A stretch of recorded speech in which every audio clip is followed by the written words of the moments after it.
Tonight on CBC Vancouver News. People in power that could respond just never seem to. Like my tent almost blew away I don't know how many times. A deep freeze continues to grip the province, and advocates say the vulnerable British Columbians are being left out in the cold. Also, everything we've tried to do this year has been a struggle with the weather. What these record cold temperatures mean for farmers and their crops across Western Canada, and okay, you go ahead. As COVID cases surge, weather conditions forced the shutdown of some testing sites across the Lower Mainland.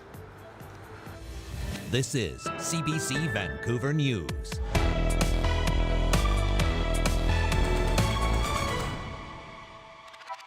Good evening. Thanks for joining us. During this cold snap, there's mounting criticism over how the province and municipalities are dealing with some of the most vulnerable people.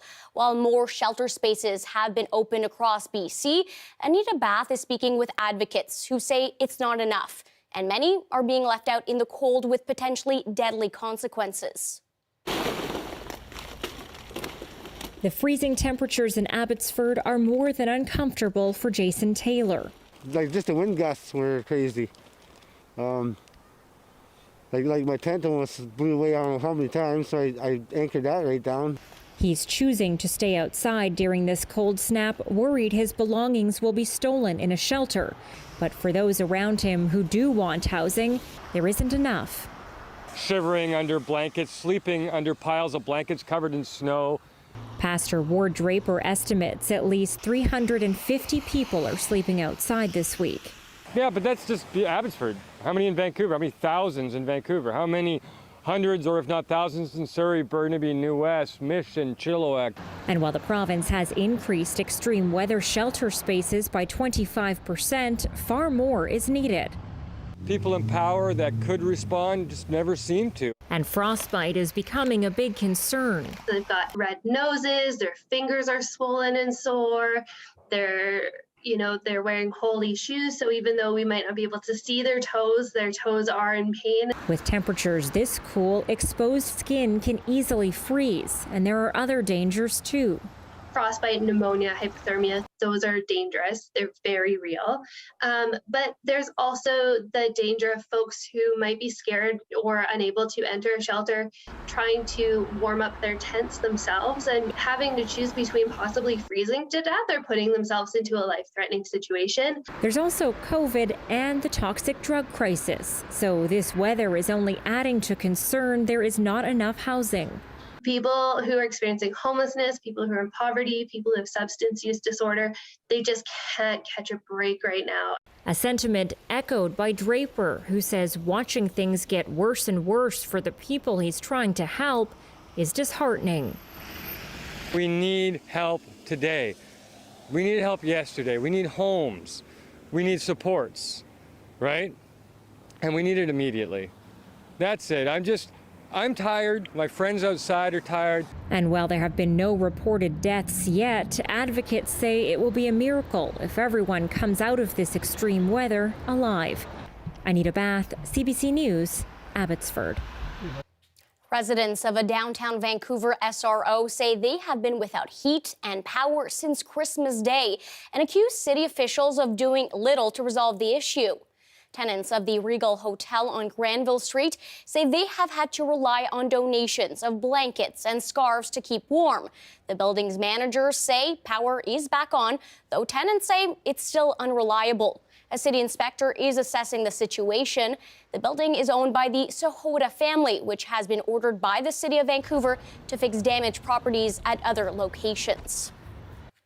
If this cold snap feels more than just a little brisk, you'd be right. Yesterday, Vancouver hit a daytime low of minus 15.3 degrees Celsius. That's the lowest temperature the city has seen in 52 years. The Arctic Ridge remains anchored off the coast of BC, which is keeping all this cold air locked in. And on that note, let's bring in meteorologist Johanna Wagstaffe to tell us more on what we can expect for the days ahead. Joe. Yeah, Isabel, it is dangerously cold, as we've been mentioning, for those people outside wind chills will continue to dip down into the -20 range. And without the wind chill, temperatures alone in the minus double digits. But there are many signs of what these years anyway is definitely an unusual cold snap. Take a look at pictures from the frozen Fraser River. It's just starting to freeze up.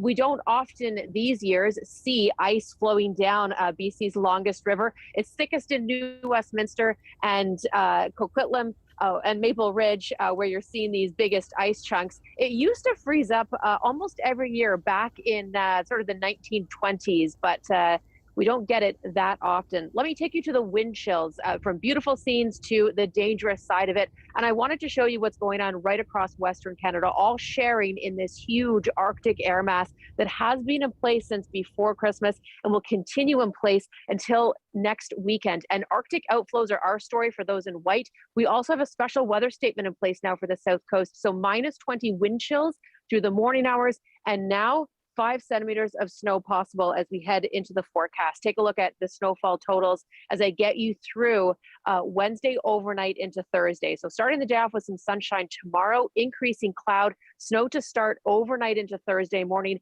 waking up to another 5 to 10 centimeters of snow on the ground. And it is cold enough, of course, it will be snow for everyone. You can see up towards the North Shore and parts of Vancouver Island. We might get closer to 15 centimeters, but expect a lot of fresh snow on the ground Thursday morning. Take a look at the temperatures across the interior, minus double digits. Lots of sunshine, but we'll see that snow through Prince George and Williams Lake, and temperatures remaining arctically cold through till Friday. Look at those overnight lows, -9 through Thursday night.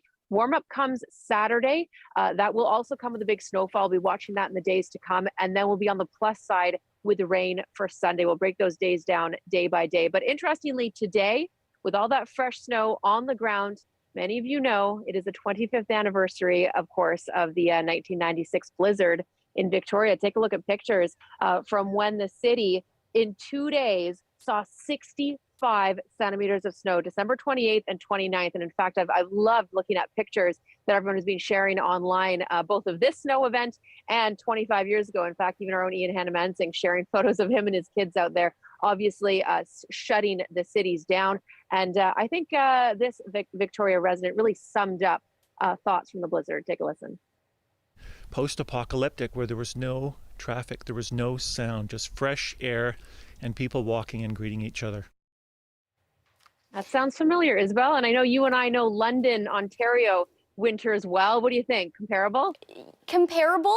The thing I first noticed when I first moved out to the West Coast was the driving. I don't know if you were taught that in London, in Ontario. You have to be one with the ice. You don't fight the ice, you just kind of go with it. Whereas here, I feel like you see spun out cars, and in part maybe because we're not used to it here. What do you think? And we've got the topography. We don't have hills like that out in Ontario. So yeah, that's an extra layer out here, and everyone's gonna have to deal with it for a few more days as well. Yes, that's right. Thanks, Joe. We'll be careful. You're welcome. Now, the BC capital hasn't seen anything like that blizzard since '96, but the cold snap this winter is causing a different kind of trouble around BC. Record temperatures are being set. And as Chris O'Neill-Yates explains, the cold is affecting farmers who have already had a very tough year. Temperatures that feel like -20 mean sleepless nights for DR Vandrager on his dairy farm. The cows must be milked, cold weather or not. We have robotic milking here, so those freeze up a lot. So you're up in the middle of the night thawing things there, feeding system shut down. And this is as cold as we've been in a really long time too. So, and it's not just 2 nights, like it's a week of it. After summer drought, then flooding, that's a potentially harmful combination for next year's berry harvest. If a crop has been in a lot of water for a longer period of time and then you get a real cold snap, often you can experience what we call frost kill as well. That will not reveal itself, unfortunately, till the very spring. Stan Vanderwall grows greenhouse flowers, and you can expect higher costs to show up at the supermarket. It's so cold, we can't melt the ice off of the roofs. It just draws the heat out of the greenhouses. So you're basically heating that differential of -16 to 20 to 22 degrees. That's what we're heating. From the farms to the highways, the deep freeze is leading to treacherous conditions on the roads. especially for people not used to winter driving. And for those without a house, this weather adds another layer of hardship.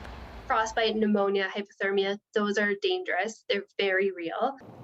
Across Alberta, temperatures dip to the -40s, feeling like -55 at times with wind chill. In downtown Calgary, tenants got stranded on the 31st floor of this apartment building.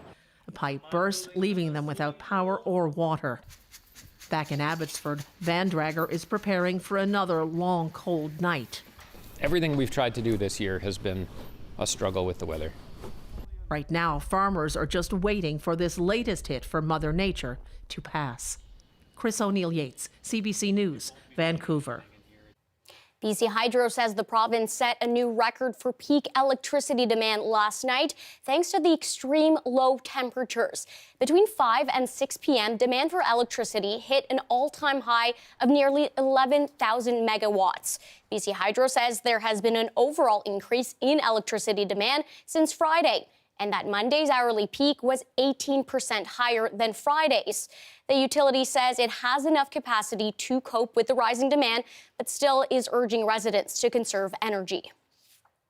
Another thing being impacted by the cold, our transit system. Skytrains are delayed on the Expo and Millennium lines, meaning users are waiting longer for the next train to arrive. The trains are also being manually driven by Skytrain attendants. TransLink says it's part of its winter weather plan to help continue service with minimal interruptions.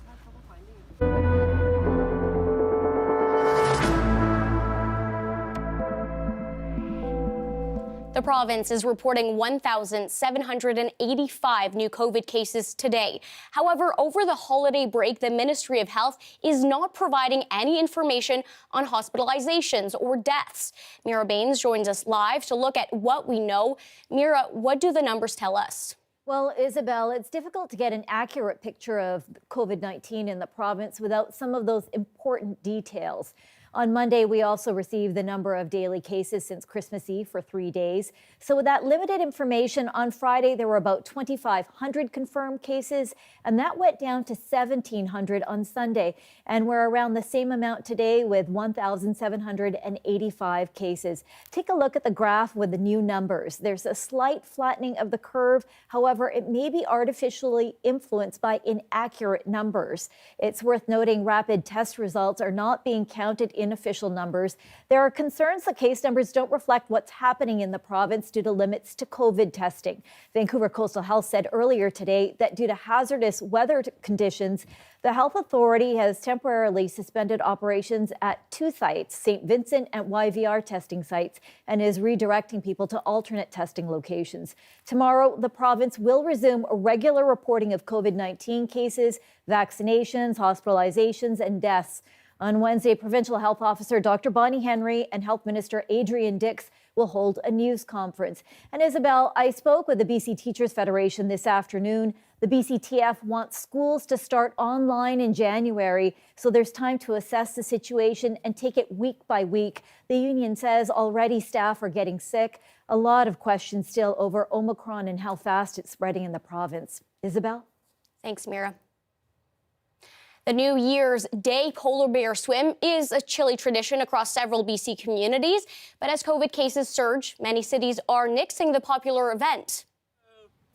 In downtown Vancouver, the annual swim at English Bay will be going virtual for the second year, with participants instead encouraged to take a dip in their bathtub in the comfort of their own homes. White Rock, Port Moody, and Sydney have also canceled their dips, but the Esquimalt polar bear swim is still going ahead. Organizers there saying the city hasn't told them to cancel for now. The COVID numbers are skyrocketing, so if they say, hey, we got to kibosh it, we'll kibosh it. But until then, it's on. If you do plan on participating at home and want to emulate the real deal, Vancouver's Park Board says to adjust your bathtub temperature to 7 degrees. What? What's this? What's that? It's virtual reality headset and games. This technology is more than kids play. It's helping some of the youngest Canadians get their shots to protect them against COVID-19.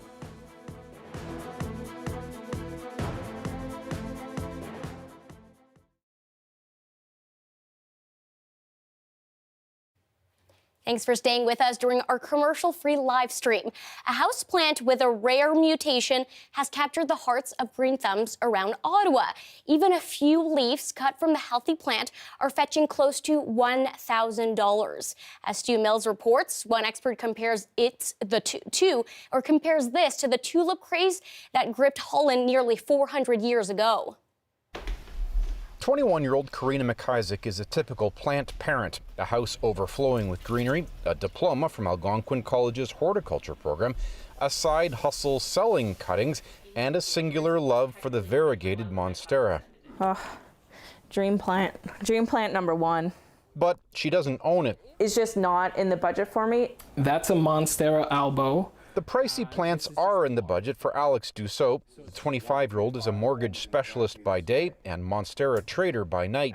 In this room alone, about $25,000 worth of plants. It's almost like an asset now. Like plants are like stocks. The white patches indicate an absence of chlorophyll. It can't be duplicated from seed since it's a mutation, so the plants must be carefully propagated from cuttings. A nice mature plant that a few years ago might have cost $60 is now $1,000. For the Museum of Nature's Lynn Gillespie, it's shades of the Dutch tulip craze of the 1630s. It was kind of a prestigious, I guess, to have one of these beautiful tulips. And so the prices just escalated and it just went crazy. 3 years after tulip mania began, prices collapsed, wiping out thousands of tulip speculators. For now, plant lovers are enjoying the ride. The price has definitely surged. House of Plants Cafe opened 5 months ago. If you don't want an $800 variegated Monstera, maybe just a coffee. Most agreed that the pandemic poured fertilizer on Monstera demand and that prices will level off next year. It's an addiction, I have to say. Once you start with one, you just keep wanting to go all in. Stu Mills, CBC News, Ottawa.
With many healthcare workers either sick or exposed with COVID-19, there is concern hospitals across the country could get overwhelmed. So today, Quebec made a surprise announcement. As Marina von Stagelberg tells us, it's allowing infected healthcare workers to stay on the job. We have to make those sort of calls. Quebec's health minister says the hospital system is under threat. In just days, the province expects 10,000 healthcare workers will be off the job because of COVID. So now they're asking infected doctors, nurses, and hospital employees to still come to work. We're saying that this is a best alternative compared to not providing cares to the people. Quebec says the decision of who works will be case by case. A COVID-positive employee with mild symptoms could care for patients who also have the virus. I can imagine a scenario whereby everything is very controlled and you bring back a healthcare worker who tested positive into the hospital and they have adequate protection. But in reality, sometimes in the hospital, things aren't as controlled as we imagine them to be. Things can be hectic. You might have someone who's a healthcare worker who ends up getting sick who might have existing conditions, and this might debilitate them and cause more damage to them and to the healthcare system overall. In the coming days and weeks, Quebec plans to also let other essential employees go to work sick, an option other provinces will likely face soon too. We will have a shortage of essential workers, not only in hospital, but really everywhere. And we need to find pragmatic solutions that we're just able, to model ourselves through so that life can continue, but it will be a challenge. Dr. Peter Uni says an important solution as cases climb will be rapid tests, so essential employees can test themselves daily. But that requires there being tests to begin with.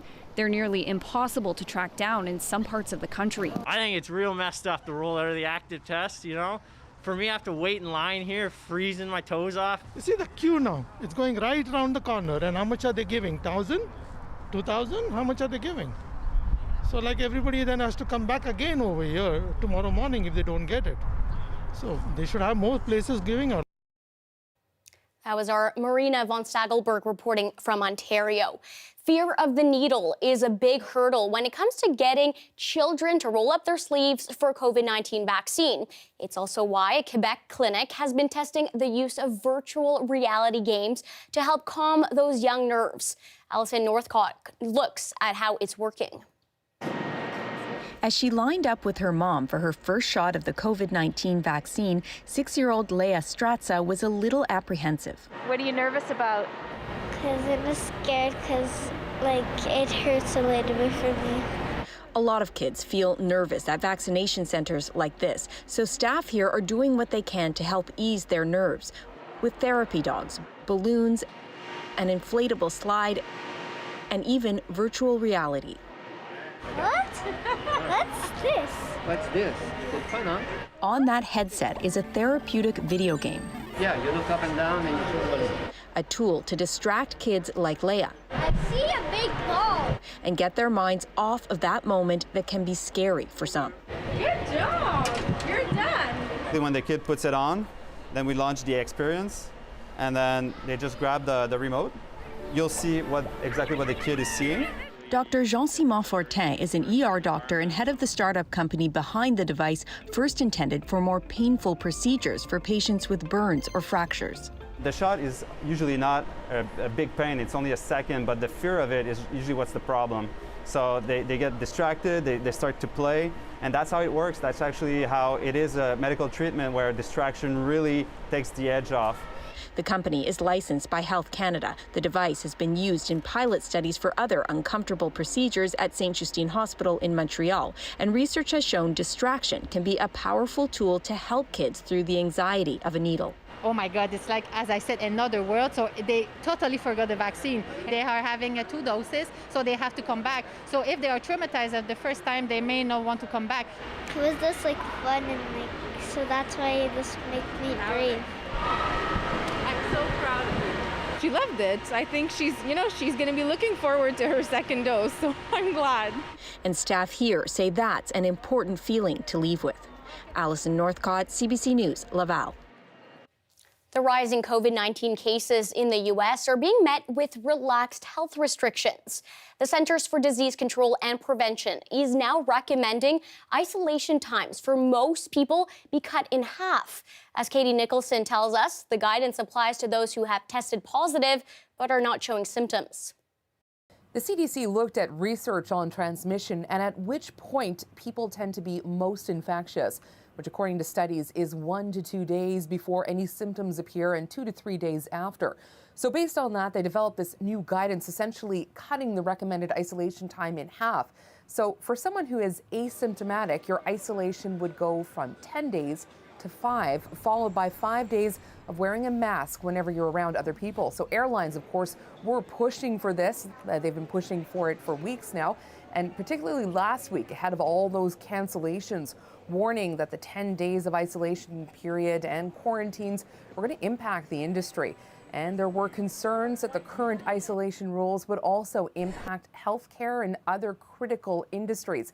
Now, Dr. Anthony Fauci praised the change last night, but some other doctors are more cautious. So I think there are good things and bad things from going from 10 to 5 days of isolation. In general, it's a good thing because we can get our workforce ready as fast as possible. The second thing is you have to be wearing that mask for the remaining 5 days, and not just any mask, a really good mask.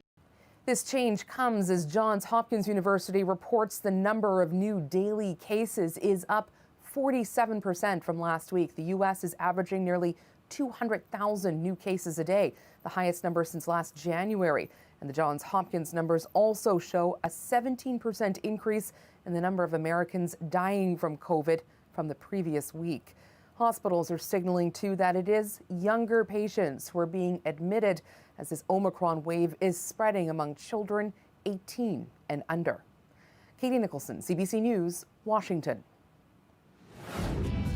Did you read more this year? Maybe you listened to a few audiobooks. Coming up, we'll tell you the most popular books borrowed from the Vancouver Public Library this year.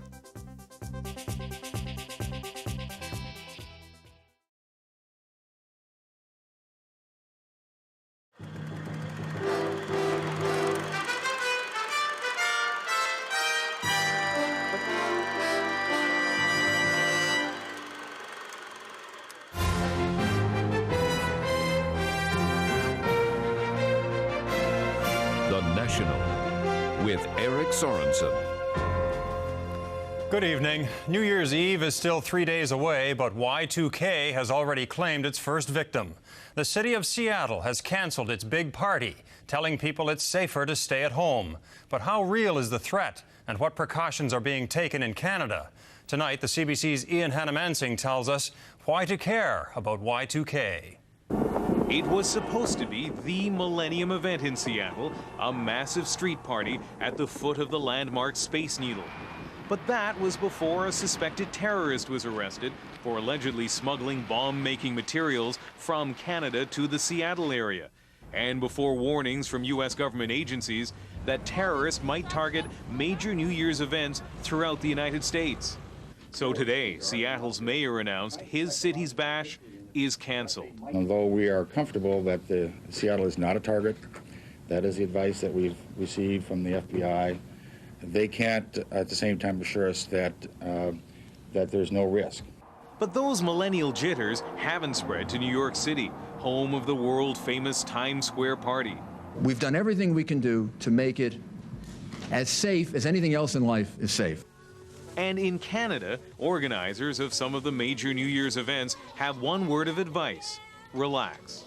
I think right now there's absolutely no reason to fear any threat whatsoever. Doug Matthews is organizing the big party in Vancouver at Science World. Police have no concerns about terrorism here, but they will be on full alert for hooliganism. There have been just these little bits and pieces of information coming our way about the young people that are planning on coming downtown. In the same way that there were little bits and pieces and rumblings of information that came out before the Stanley Cup riot. And what about the Y2K bug? Those worries that computer glitches might, for example, shut off power at the stroke of midnight? Hydro companies across the country are trying to reassure customers. Nothing is going to happen. It's going to be, everybody's planning to have it as business as usual. But at least one Canadian insurance company has warned clients that to protect your electrical appliances, we suggest you unplug your TV, VCR, microwave, and computer on December 31st, 1999, in the event there is a power interruption. So it's not surprising that today some people were stocking up just in case. Well, I'm pretty confident that not much is going to happen, but it was just a really good impetus, I think, to get organized for any kind of problem. Call it the Y2K dividend. Never before have so many been so prepared for whatever calamity might hit long after New Year's is over. Ian Hannamansing, CBC News, Vancouver.